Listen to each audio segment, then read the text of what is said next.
Eu acho que talvez influenciado por essa questão de aposentadoria, eu comecei a seguir alguns canais de YouTube, alguns blogs a respeito de investimentos, né? E é um negócio bem interessante, né? Tem gente que dá a sua vida em favor disso e começa agora a viver em prol aí do mercado financeiro, né? Investe na bolsa, ou tem aqueles lances de renda fixa. Tem um monte de tipo de investimento que você pode fazer. Tem gente que investe em terrenos, né? Mercado imobiliário, há vários tipos de investimento que você pode fazer. Tem pessoas que gastam a sua vida toda, todos os seus recursos em favor do que de investimentos que às vezes vai chegar no fim da vida, foi um investimento simplesmente efêmero, que passou a vida e aquele investimento passou, não serviu para nada, ou simplesmente ele gastou toda a vida dele e vai descobrir que tem muita coisa que ele não leva no caixão junto, e aí foi uma vida simplesmente perdida. A intenção dessa série de mensagens que nós vamos ver é que nós possamos investir a nossa vida, investir os nossos recursos, as nossas energias, tudo que nós temos em coisas que realmente são prioritárias, coisas que realmente têm um valor intrínseco a ele, coisas que realmente vale a pena você gastar a sua vida, né? Me vem à mente o não acumular tesouros na terra, né? Mas acumular tesouros no céu.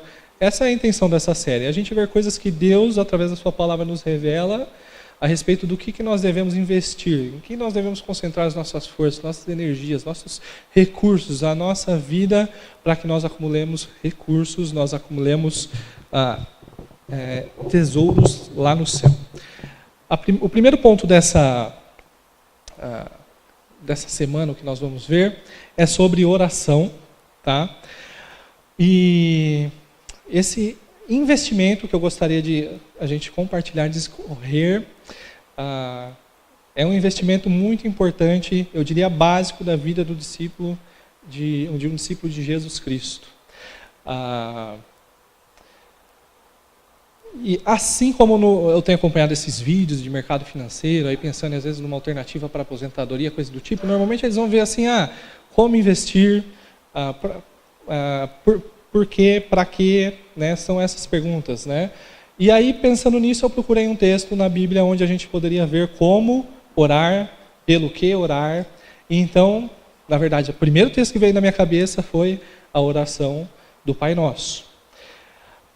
Jesus, ele, no início do seu ministério, na verdade, esse trecho que a gente vai ler em Mateus 6, ele está no sermão que a gente chama o Sermão do Monte, e esse aqui é o início do ministério de Jesus. Jesus já tinha, na verdade, alguns discípulos, ele já estava na Galileia, já tinha os 12 discípulos, e por causa, talvez, dos milagres que Jesus já estava operando, tinha uma multidão seguindo ele, e essas pessoas às vezes ficavam se perguntando, será que esse aqui realmente é o Messias pelo qual tanto nós esperávamos, né? Então sempre tinha, além dos discípulos, tinham as multidões. Eu tenho a impressão que isso aqui está baixando, né? Sempre tinha uma multidão seguindo a Jesus. Se ele baixar de novo, aí eu pego na mão e a gente acaba com esse problema. Vai ter outro, né? Porque aí eu vou ter toda a dificuldade aqui, mas vamos orar para esse negócio aqui, não, né? Então Jesus estava começando aí o seu ministério com seus discípulos, com seus seguidores, com multidões já atrás dele.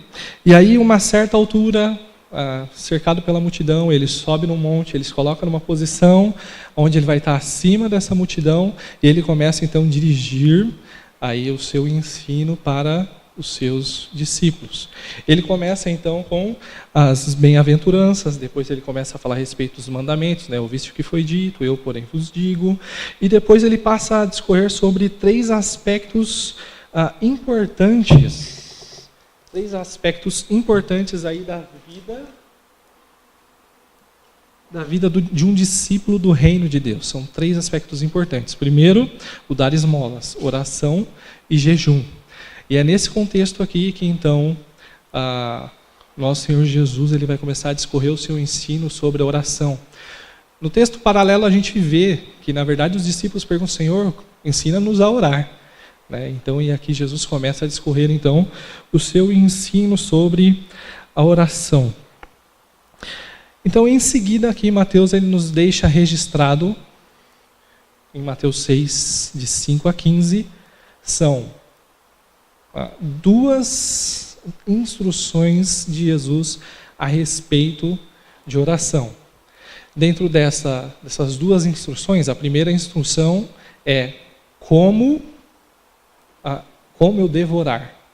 E a segunda instrução é pelo que eu devo orar. Vamos abrir as nossas Bíblias lá em Mateus 6.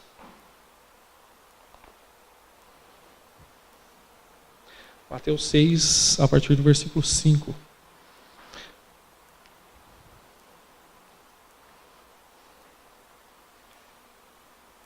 Mateus 6, 5 a 15, tá?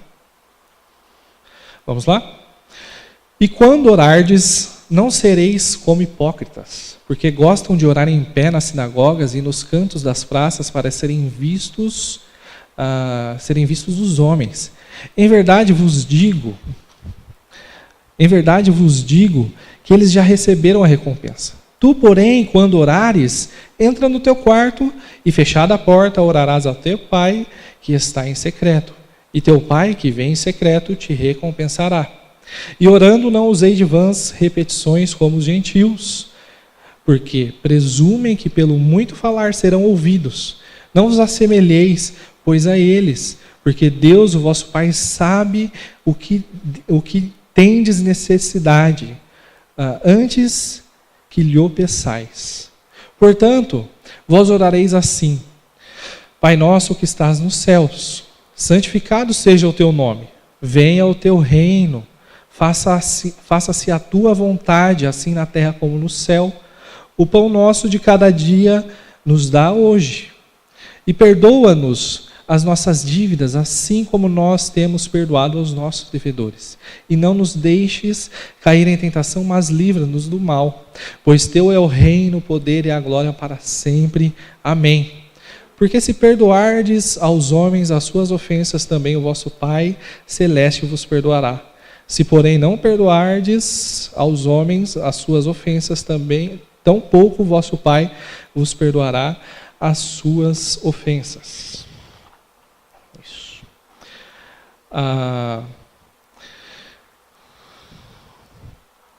Começando pela primeira instrução de Jesus, aí a partir do versículo 5, de como orar, a primeira coisa que salta aos nossos olhos é que Jesus fala assim: quando orardes.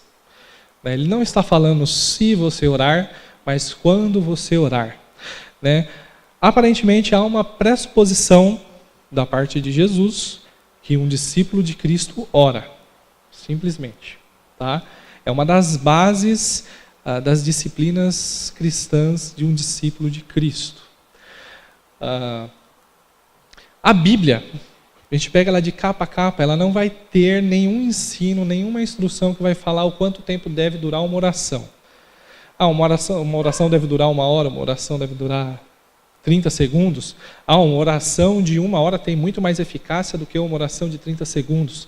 A Bíblia não fala nada disso. Mas o que a Bíblia deixa registrado é que nós devemos orar sem cessar. Certo?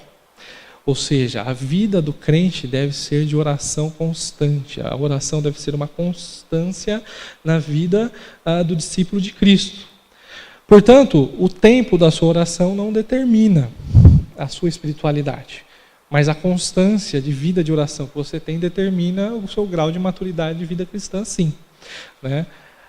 A propósito, eu acho que se a gente fazer um estudo sobre as orações da Bíblia, nós notaremos que as orações da Bíblia normalmente são orações curtas. E eu arriscaria dizer que talvez a maior parte delas sejam daquelas orações flechas. Aquelas orações que a gente vê Neemias, diante do rei: Senhor, me ajuda. Você vê que ele está diante do rei e ele mostra assim: e Neemias orou a Deus e simplesmente ele já começa a falar, né? Ele não saiu da frente do rei e foi num quarto orar. Simplesmente naquele momento ele, Senhor, me ajuda a tomar as decisões corretas que eu devo tomar aqui, né? Então, eu acho que a maior parte das orações da Bíblia, se a gente for olhar, vão ser sempre orações curtas e boa parte delas vão ser dessas orações flechas, dessa bem curtinha que é no momento de necessidade, Senhor, me ajuda, me socorre, né? Mas eu sou favorável de quanto mais tempo de oração, melhor, tá? Mas não é só simplesmente pelo tempo, mas é pela causa da intimidade que você vai desenvolvendo e vai discorrendo com Cristo, né? Vai desenvolvendo com Cristo. Então, Jesus ele deixa aqui duas orientações, e são dois exemplos negativos, dizendo assim, vocês não devem orar assim. Versículo 5, nós temos assim, quando orardes, não sereis como hipócritas, porque gostam de orar em pé nas sinagogas e nos cantos das praças para serem vistos dos homens.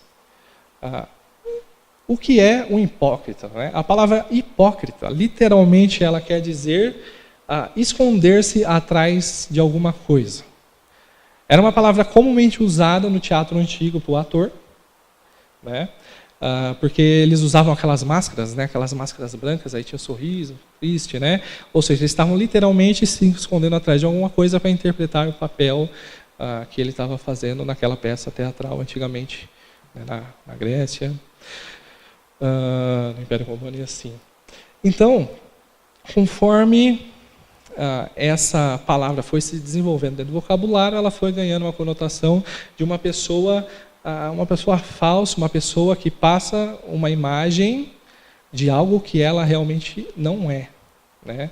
Ou as pessoas veem, né, algo nela que ela não é. E Jesus ele está usando essa palavra aqui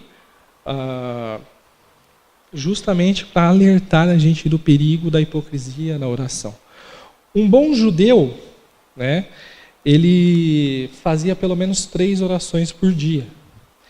E nessas orações, os fariseus, né, os mestres da lei, querendo ganhar algum status e se autopromover através da sua vida de oração, o que eles faziam? Eles iam para a frente da sinagoga, eles iam para praças e começavam a orar em voz alta, né? Jesus está dizendo aqui que a oração ela não pode ser hipócrita. O uso da oração não pode servir para a sua autopromoção. Não serve para você ganhar status, né? A oração é um meio de relacionamento com Deus.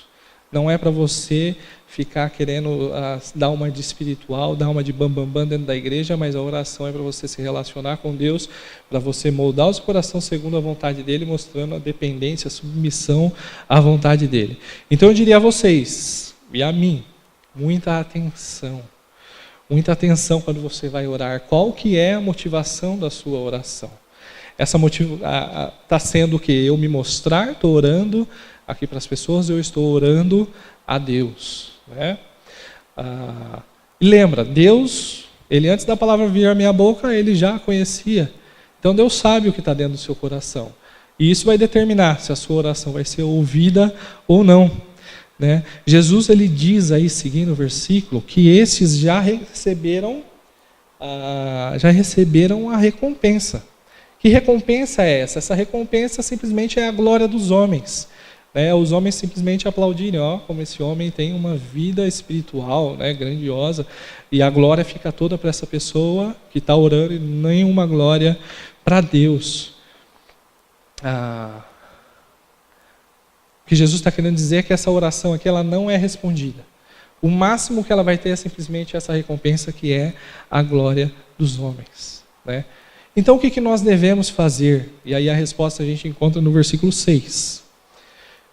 Tu, porém, quando orares, entra no teu quarto e fechada a porta, orarás a teu pai que está em secreto. E teu pai, que vê em secreto, te recompensará. Jesus ele não está dizendo aqui que você não pode orar em público, né? Jesus também não está falando que a única forma de oração aqui é a oração no quarto em secreto. Teve alguns movimentos logo após a Reforma Protestante que nas reuniões públicas do grupo não havia orações. Orações simplesmente eram no quarto em secreto. Eu fico pensando, não faz sentido, né? A oração faz parte do culto, né? O que Jesus está querendo dizer aqui, na verdade, é que essa oração deve ser com sinceridade do seu coração, né? Com a motivação correta. É um contraste com a hipocrisia. Ele está querendo dizer aqui, se caso você tem problema com hipocrisia na hora da oração, o que você deve fazer às vezes é abrir mão de orar em público, até você tratar isso e Deus te restaurar, e aí você poder orar em público. Se for necessário, você vai orar somente no seu quarto em secreto. Tá? É isso que Jesus está querendo dizer. E então, essa oração, ela será recompensada. E qual é a recompensa dessa oração? É uma oração ouvida por Deus, é uma oração que vai ser respondida, atendida por Deus, independente de sim, não, espera mais um tempo, né? Mas essa é a recompensa. É uma oração que realmente é ouvida por Deus. Então, é um contraste. Jesus não está falando que não é para orar em público, mas essa oração ela deve ser o quê? Com sinceridade de coração. A segunda orientação que nós encontramos aqui é a partir do versículo 7. E orando, não useis de vãs repetições como os gentios, porque presumem que pelo muito falar serão ouvidos. Não vos assemelheis, pois, a eles, porque Deus, o vosso Pai, sabe o que tendes necessidade, antes que lhe o peçais. Às vezes a gente tem em mente que os únicos que são religiosos, muito religiosos, são os cristãos. Mas, na verdade, os pagãos também são muito religiosos. Como a gente viu na aula hoje de manhã, todo sistema de crença, religião, ele tem uma doutrina por trás daquilo, e eles têm práticas, ele tem dogmas, né? E então, eles são religiosos também. E aí, mais comumente, a gente vê nas religiões orientais, né, os tais dos mantras, que são frases que são repetidas durante vários momentos, vários tempos. Às vezes passa 1 hora e meia, 2 horas, simplesmente falando uma frase. Ou, aqui mais perto da nossa realidade, ou mais comum aqui na nossa realidade, nós temos a própria Igreja Católica, né? O que eles fazem? Eles falam para você aí apagar mais ou menos esse pecado. Então, vamos lá, a penitência sua é 10 Pai Nosso, 10 Ave Maria. E você vai repetir essa oração, e às vezes você está tão habituado a essa oração que você nem está pensando que está falando, né? Simplesmente é algo automático na sua cabeça. Nós não podemos, nas nossas orações, fazer uso dessas vãs repetições. E uma das ilustrações que a gente encontra na própria Bíblia é a história de Elias e os profetas de Baal.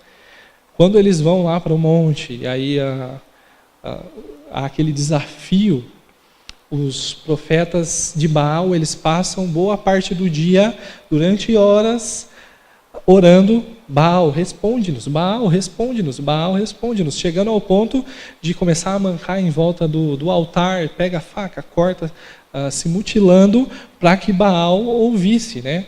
Então Elias, com todo o seu senso de humor, ele começa a questionar, né? Grita mais alto, às vezes ele está dormindo. Grita mais alto, porque às vezes ele está no banheiro, está ocupado com uma coisa, tal, pode ser que ele tenha viajado. Até que então chega o momento de Elias, e aí tem toda aquela história, aquela parte de molhar, todo o altar, a oferta.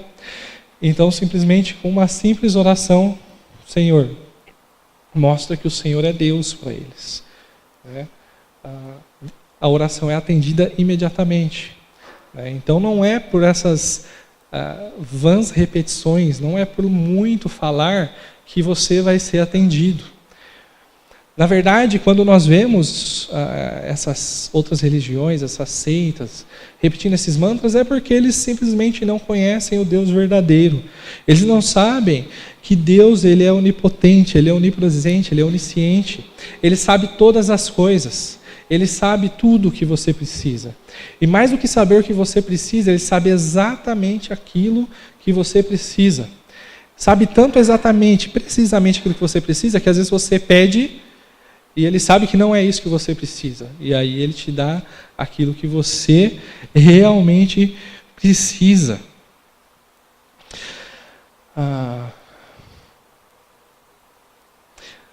Um outro alerta aqui é que Jesus ele não está ensinando contra a perseverança. Não é um ensinamento contra assim, você não pode perseverar na oração.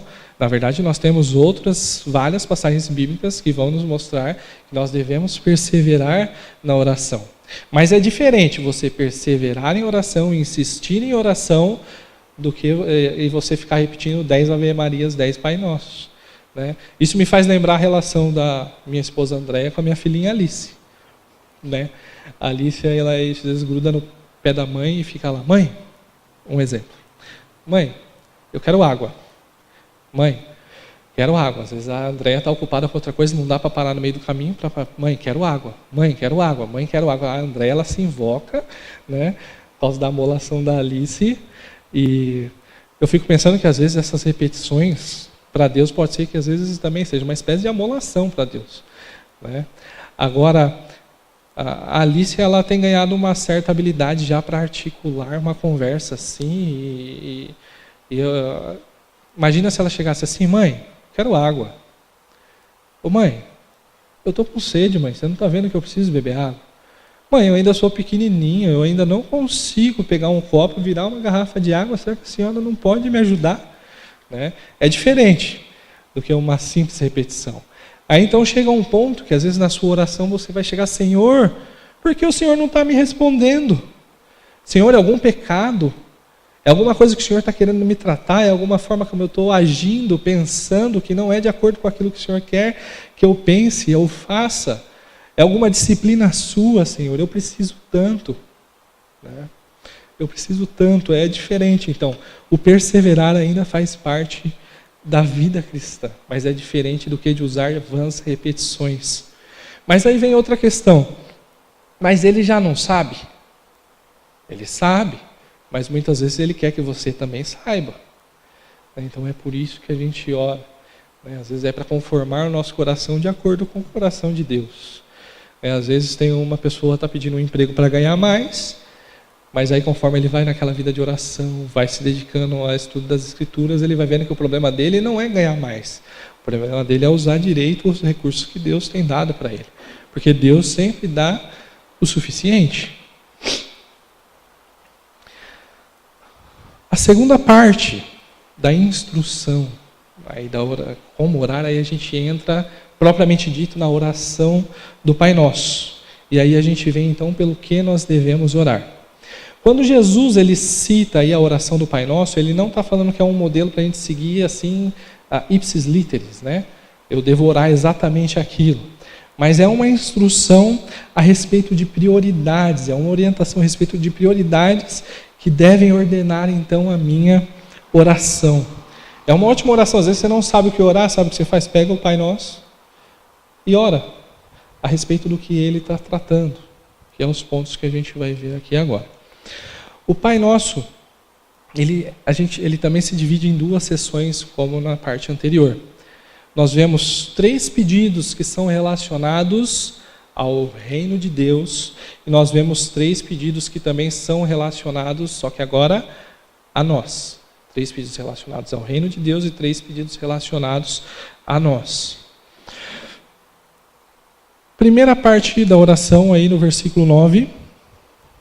Portanto, vós orareis assim: Pai nosso que estás nos céus. Antes da gente entrar nos pedidos, chama a atenção esse Pai nosso que estás nos céus. A quem que a gente está orando? Nós estamos orando a um Deus que é Pai. É um Deus que cuida de mim. É um Deus que me protege. É um Deus que me ama. É um Deus que me aceitou como filho. E nessa aceitação como filho pode entrar tanta coisa, porque nós fomos adotados por Ele por meio do sacrifício de Cristo. Né? E assim, diante de um Pai desses, eu me sinto encorajado então a orar a Ele, dirigir a minha oração a Ele. Nosso, né? Pai nosso, não é simplesmente só o meu Pai, mas nós pertencemos a uma família, e aí nós vemos nessa oração, de forma sutil, toda a coletividade, né? A questão de comunidade que o Novo Testamento, a Bíblia, traz para a gente. Nossa vida não é para ser vivida sozinha, né? Eu tenho costume de falar que a vida privada ela foi inventada quando o homem se escondeu atrás da árvore. né? A vida do crente deve ser uma vida pública, transparente. Ele não deve ter nada que envergonhe ele. Então, esse Pai, ele é nosso, né? Não é só meu, apesar de às vezes eu dirigir a minha oração a esse Pai, como meu Pai tem misericórdia de mim. Né? Mas lembra, tem outros irmãos seus também que também estão dirigindo orações a esse Deus poderoso. E esse Pai nosso é o Pai que estás nos céus. Não é qualquer Pai. Esse Pai que está no céu, ele está indicando uma origem diferente, uma procedência diferente. É um Pai perfeito, é um Pai divino, ele é Deus. Imagina tudo de bom que aquilo que um pai terreno pode ter, mas sem os defeitos que esse pai terreno tem. Essa é essa pessoa que nós estamos nos dirigindo em oração. Pai nosso que estás no céu. Quando nós vemos essa oração, e aí tem essa questão de prioridades, né? Primeiro orar pelo reino e depois orar por mim, isso é instrutivo, não é por acaso. É pedagógico mesmo, é a intenção de Cristo, é mostrar para a gente que existem prioridades até mesmo dentro da oração. Daí quando a gente vai ver isso, parece que está ecoando um pouquinho, ou já preparando para o ensino que vai vir um pouquinho mais para frente no final do capítulo, que é busque, em primeiro lugar, o reino de Deus e sua justiça, e todas essas coisas vos serão acrescentadas. Então, que minha oração reflete esse ensino também. Minha prioridade é o reino. O primeiro pedido que nós vemos aqui é que Deus é santo. Santificado seja o teu nome. Tá, Deus é santo. Mas o que ele quer dizer com isso? Por que santificado seja o teu nome? Deus é santo e não tem nada que eu faça que aumente ou diminua a santidade dele. Simplesmente ele é eternamente e infinitamente santo. Né? Então o que Jesus está querendo dizer aqui é que ele seja santificado na minha vida, que ele seja santificado na sua vida, que Deus seja santificado no seu trabalho, que Deus seja santificado na sua família, que Deus seja santificado em todas as áreas, circunstâncias da sua vida, que a minha vida como um todo, ela demonstre a santidade do nome desse Deus e que a santidade do nome desse Deus seja conhecido por toda a terra. E o desejo principal da vida do crente, da vida do discípulo de Cristo, deve ser o quê? Trazer glória a Deus, glorificar a Deus. Né? Então, em todas as esferas da minha vida, que o nome de Cristo seja santificado. Então, santificado, Senhor, seja o teu nome na minha vida, em todas as esferas, onde eu estiver. Que as pessoas olhem para mim, né, e vejam, o Deus desse rapaz é santo, porque olha a maneira santa como ele procede nessa situação. O segundo pedido que nós vemos aí é versículo 10, a primeira parte, venha o teu reino. Deus, ele tem um reino. Né? E esse reino, ele já foi estabelecido, mas não em toda a sua plenitude, não em toda a sua completude, e isso só se dará quando Jesus voltar. Daí, quando Jesus voltar, ele vai estabelecer o reino dele aqui na terra. Né? Então, aí nós veremos o reino de Deus em toda a sua completude, em toda a sua perfeição, em toda a sua plenitude. Né? Mas o que ele quer dizer com esse venha o teu reino? A impressão que dá é que isso aqui é uma frase missionária. Né? Ele está querendo dizer que, Senhor, que o seu reino venha neste mundo. É a expansão do reino de Deus aqui na terra. Senhor, que o seu reino venha nesse mundo e que seu nome seja conhecido sobre toda a terra. Né? Então aqui, nessa parte, nós encontramos um bom momento para que a gente ore pelo quê? Pelas obras missionárias, pela obra missionária. Né? Senhor, que o seu reino venha à terra pela minha vida. Senhor, que o teu reino venha à terra no meu trabalho. Que o seu reino venha à terra através da minha igreja. Que o seu reino venha ao meu país. Né? Senhor, que o Senhor use aquele missionário, o César, que está lá com asas de socorro, né? aquele da Meva, esqueci o nome do Sérgio, filho do Serjão, isso. O Sérgio que está lá na Meva, usa o teu servo, aquela família, para que teu reino venha à terra. Que essa seja uma das prioridades da nossa oração também. A expansão do reino de Deus, a obra missionária, o crescimento, o espalhar, né, o nome santo de Deus sobre a terra. O terceiro pedido que nós vemos, aí a respeito desses 3 primeiros pedidos com relação ao reino de Deus, é aí: faça-se a tua vontade assim na terra como no céu. Então nós vemos aqui que Deus ele tem uma vontade. Tá? Deus ele tem uma vontade, ele tem um querer, ele tem um desejo, ele tem um propósito, ele tem um plano. Deus ele não é um Deus passivo que simplesmente está lá no céu com seus braços cruzados esperando, só estou esperando você me falar o que você quer para eu abençoar. Não é assim. Deus ele tem um propósito, tá? Ele tem um plano. Você então deve orar para que essa vontade seja feita, que essa vontade ela seja cumprida na sua vida, ainda que seja totalmente diferente da sua vontade, ainda que seja totalmente diferente daquilo que você quer e pensa que vai trazer felicidade para você, ainda que aquilo te traga dor, ainda que aquilo te traga dano, ainda que aquilo te traga de certa forma algum prejuízo naquele momento, mas que a vontade de Deus seja o bem maior que você tem, aquilo que você mais deseja. A vontade de Deus é boa, perfeita e agradável, né? E é isso que todo discípulo de Cristo quer. Então nós devemos orar para que Deus faça a vontade de Deus assim na terra como no céu. No céu, a vontade de Deus já é cumprida de maneira plena, perfeita. Os anjos e os homens que já foram redimidos por Jesus estão lá diante de Deus, trazendo glória para Ele, adorando, exaltando o nome dEle de maneira perfeita. A vontade de Deus é cumprida lá no céu. E dessa mesma forma, como é cumprida de maneira perfeita lá no céu, nós devemos orar para que aqui na terra a vontade de Deus também seja sempre cumprida. Assim na terra como no céu. Essa é a oração mais profunda que a gente poderia fazer. Orar para que o nome de Deus seja glorificado, o nome de Deus seja exaltado, que o reino dele seja expandido e que a vontade dele sempre prevaleça em detrimento da minha. Essa é a oração mais profunda que um discípulo de Cristo pode ter. E essa aqui deve ser uma prioridade dos nossos pedidos, da nossa vida de oração. Quando a última oração que você fez, pelo que você orou, né? Normalmente a nossa tendência é a gente orar por coisas, por pedidos nossos, né? Por aquilo que às vezes está me preocupando. A gente deve orar por isso também. Mas Jesus está ensinando aqui que prioritariamente a gente deve orar pelo reino de Deus, pelas coisas do reino. Jesus entra então nessa segunda sessão dentro da instrução de como nós devemos orar, aí falando sobre 3 pedidos com relação a gente, com relação a mim. E esses pedidos aí, essa ordem que ele coloca é fácil de decorar, são 3, tá?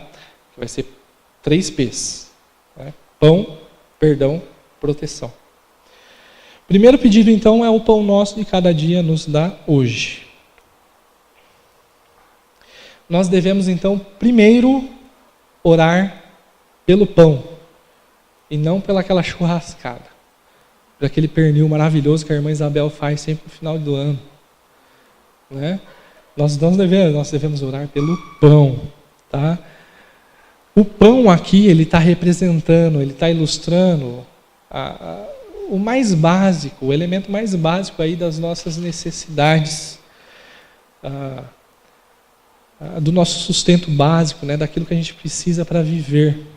Então nós devemos orar por esse pão, tá? O que Jesus está querendo dizer aqui, que também é que Deus ele se compromete a atender a nossa oração de acordo com aquilo que Ele prometeu. Ele não prometeu a churrascada, Ele prometeu o pão, né? E o pão Ele dá. Significa que o básico para que você viva e glorifique a Ele, Ele vai te dar. Isso é promessa dEle, então a gente deve orar por isso. Tá? E quando você recebe algo, às vezes é o pãozinho, já é a partir da manteiga, a margarina que você passa no pão, isso é graça. Tá? Pela misericórdia de Deus Ele te dá. São pequenos milagres. Fazia tempo que eu não chorava numa mensagem. São pequenos milagres que a gente passa desapercebido no dia a dia.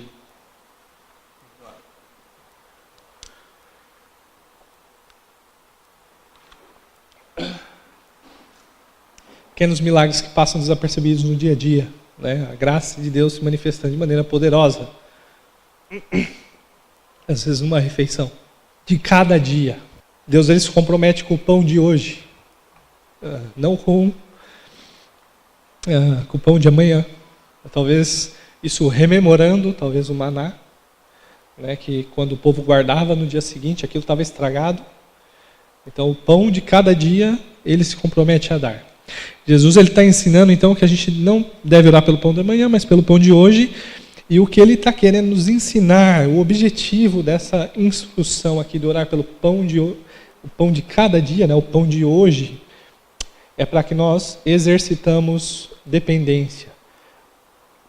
Para que nós exercitemos confiança. Né? O futuro está nas mãos de Deus, a gente não sabe o que é do amanhã.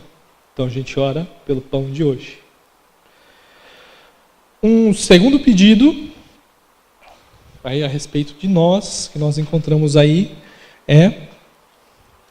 Opa, virou a página. Perdoa-nos as nossas dívidas, assim como nós temos perdoado aos nossos devedores. Ele usa uma palavra aqui, Jesus usa uma palavra que normalmente é usada num contexto financeiro, né? A dívida, questão de dinheiro mesmo, né? Mas Jesus ele usa essa palavra aqui, emprega essa palavra com relação a uma dívida que nós temos com Deus. E essa dívida é o pecado. Quando o homem pecou, ele assumiu, então, contraiu uma dívida com Deus. Ele ofendeu a Deus, a santidade de Deus, a glória de Deus, a justiça de Deus. E então agora ele tem uma dívida, ele é um devedor diante de Deus.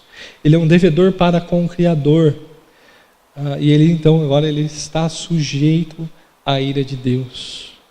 Não há como pagar essa dívida. O homem, além de ser um devedor, o pior de tudo é que ele é um inadimplente. É uma dívida que ele nunca vai conseguir pagar. Só há uma forma do pagamento dessa dívida, que é através do arrependimento e de se humilhar diante de Deus e pedir perdão. Senhor, me perdoe. Eu não consigo pagar essa dívida. Me perdoe. Aparentemente, né, Jesus está aqui fazendo uma condição a respeito do perdão divino. Perdoa-nos as nossas dívidas, assim como nós perdoamos aos nossos devedores. Jesus está fazendo essa condição aqui, mas o que ele está querendo dizer é que somente aqueles que são filhos de Deus, filhos do Pai nosso que estás nos céus, e que foram realmente transformados, que foram regenerados, aqueles que nasceram de novo e que têm o Espírito Santo habitando na vida deles, somente estes é que têm capacidade para perdoar de maneira verdadeira. Portanto, o que Jesus está querendo dizer aqui é que o você perdoar não quer dizer que você garante o seu perdão de Deus, o perdão divino. Mas o que ele está querendo dizer aqui é que o fato de você perdoar é uma manifestação externa, é uma evidência de que você já tem o perdão divino. É uma prova irrefutável, né? É um sinal onde, de certo, podemos afirmar que o quê? Esse cara realmente é nascido de novo. Ele realmente foi perdoado por Deus. Esse aqui realmente é um filho de Deus. Né? E isso está extremamente ligado aí com o versículo 14 e 15. Porque se perdoardes aos homens e as suas ofensas, também o vosso Pai Celeste vos perdoará. Se, porém, não perdoardes aos homens as suas ofensas, também tampouco o vosso Pai perdoará as vossas ofensas. Não é uma condição de que o meu perdão divino depende disso, mas que o fato de eu perdoar uma pessoa realmente demonstra que eu fui perdoado por Deus. Porque os únicos que têm capacidade para exercer esse perdão, o perdoar pessoas, é aquele que é nascido de novo, é aquele que já experimentou desse perdão. E perdoar é uma das coisas mais difíceis que tem, né? Mas aí eu queria que você pensasse também no caminho inverso, né? O você não perdoar uma pessoa e guardar uma mágoa, às vezes você vai levar essa mágoa para o caixão e às vezes você pode chegar lá no céu e ter uma surpresa. Porque às vezes esse perdão você ainda não experimentou. É um alerta. O terceiro pedido que nós encontramos, então, aí nós encontramos proteção. E não nos deixeis cair em tentação, mas livra-nos do mal. Não nos deixeis cair em tentação, mas livra-nos do mal. O mal aqui, certamente é uma referência a Satanás, pois ele, como o ser maligno que é, ele vive ao nosso derredor, tentando nos tragar como um leão, né? Ele vive tentando nos fazer tropeçar, nos colocando à nossa frente tentações. Então, nós, diante de Deus, nos colocamos em submissão, em dependência dEle, para quê? Para que, confiando que o nosso Deus é poderoso para nos livrar das armadilhas que o inimigo possa colocar nas nossas vidas. Aqui também é um bom momento para agora você dedicar a oração a respeito das tentações que você vem sofrendo. E agora, diante de Deus, colocar: Senhor, me livra de tal tentação no trabalho. Me livra de tal tentação que eu estou sofrendo dentro da minha faculdade. Me livra da tentação que às vezes eu estou sofrendo dentro do meu casamento.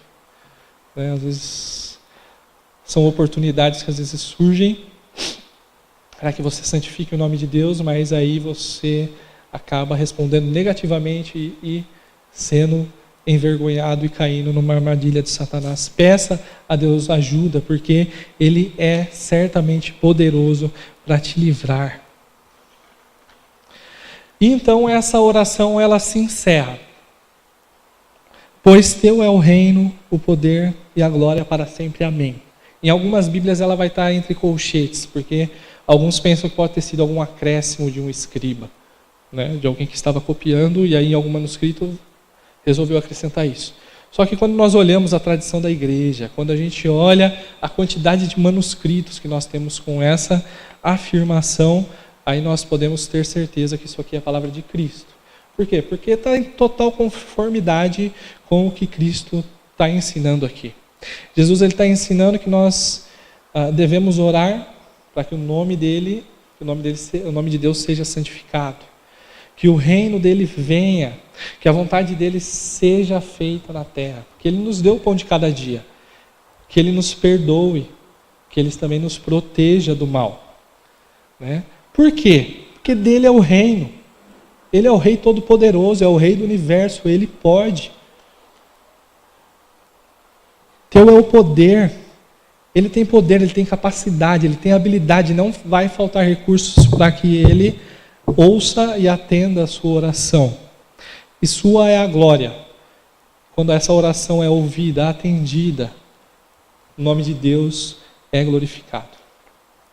E aqui então eu deixo algumas sugestões. O primeiro é que você possa se basear, às vezes você não sabe o que orar, está com dificuldade de orar, está querendo, Senhor, me ajuda a orar da forma como o Senhor quer que eu ore. Pode usar a oração do Pai Nosso. Veja o que Jesus está tratando nessa oração e guia a sua oração da forma como Jesus está ensinando a oração. Outra coisa é que você precisa orar. Você precisa orar. Isso é um elemento básico da vida do cristão. Tá? E o padrão que Deus nos deixa na Bíblia é a oração sem cessar. É uma oração constante. É total dependência e ligação com esse Pai que estás no céu. Uma sugestão que eu dou, às vezes com dificuldade de orar, às vezes, faça um período devocional, às vezes nos Salmos. Lê um salmo por dia, quando chegar no Salmo 119, você lê uma estrofe por dia, porque é grande, né?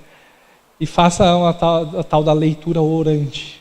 É conforme você vai lendo o salmo e aquilo vai falando ao seu coração, você ora por aquilo no salmo, né?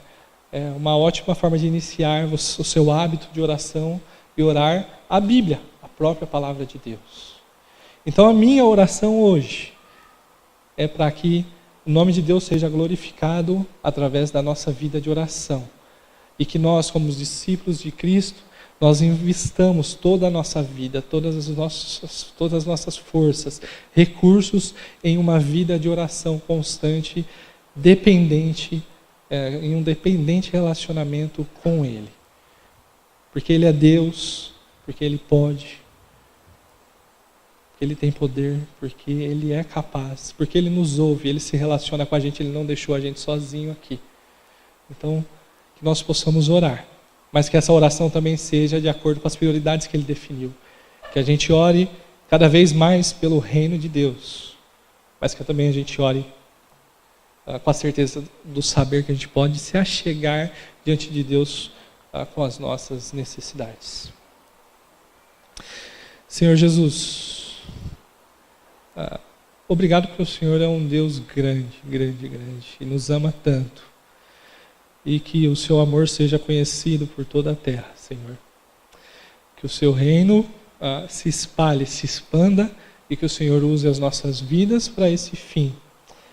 E que o Senhor também, misericordioso como é, se atente para as nossas súplicas, para as nossas petições, e atenda-as conforme Ele aprouver de acordo com a sua vontade. E nos ajude, Senhor, a levar uma vida constante de oração, de constante relacionamento